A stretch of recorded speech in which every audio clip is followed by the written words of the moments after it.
Hello. So, given here that r of theta is equal to a times e to the c theta,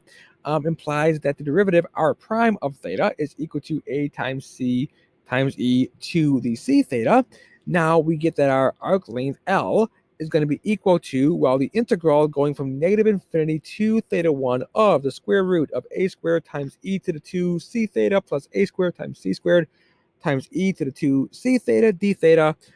which gives us here, we get a times the square root of 1 plus c squared, and then times the limit as b goes to infinity. Well, we get the integral of b to